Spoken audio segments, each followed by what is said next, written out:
Minh bà ơi, có chuyến bay ra chơi Agen đây nè.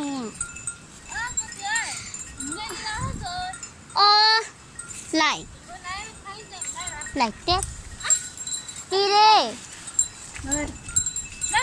Ồ, còn gen gì?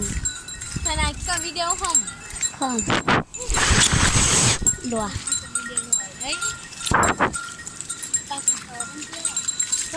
Con mà. Nhưng mà con lao quả tha rong đấy đây. Lao tha rong đây. Ôi, sao mà con mình chết? Tao đến đi chơi tao rồi này. Ô, sao? Con thấy con màu đất rồi, con màu đu của tao nữa. Nhưng mà con thấy lao của tha rong nữa. Đi đâu rồi nhỉ? Lại tiếp rồi. Con thấy có là chỉ của tha rong. Lại rồi.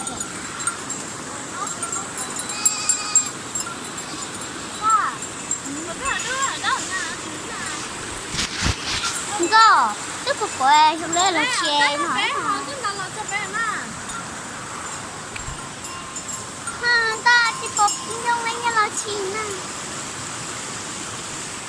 Họ đu rồi, tao chơi họ đu anh mà đất rồi nè. Thà cá là của em trong đây là chìm nè. Chơi mà đu anh mà đất rồi nè.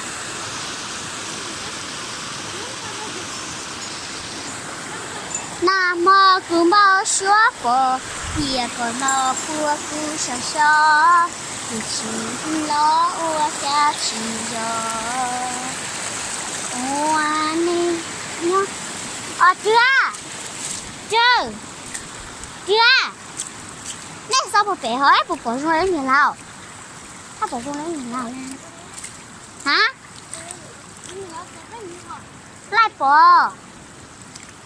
bỏ. Con mua chiếc kia của em. Của con trâu của lúc nãy nè. Của lâu cuốn. Đi nào ba. Của em.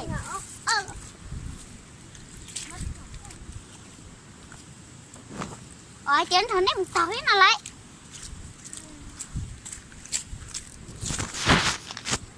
Nhớ sát tận nào? Chị Hân đã đót sát tận nào chị Hân?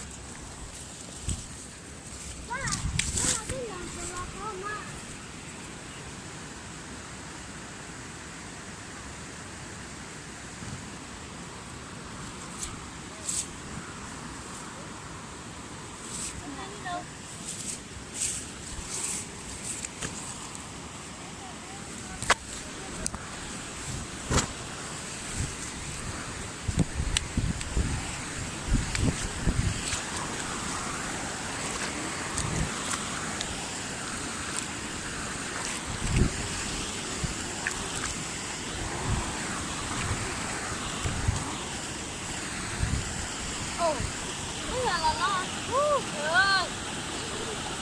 Đi khá.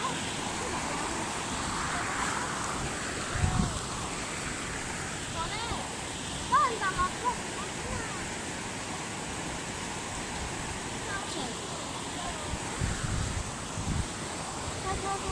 Thôi. Nhìn ra đây ta. Đó mình đi sao? Nhưng mà có con mẹ của tao với. Vừa trước này chơi.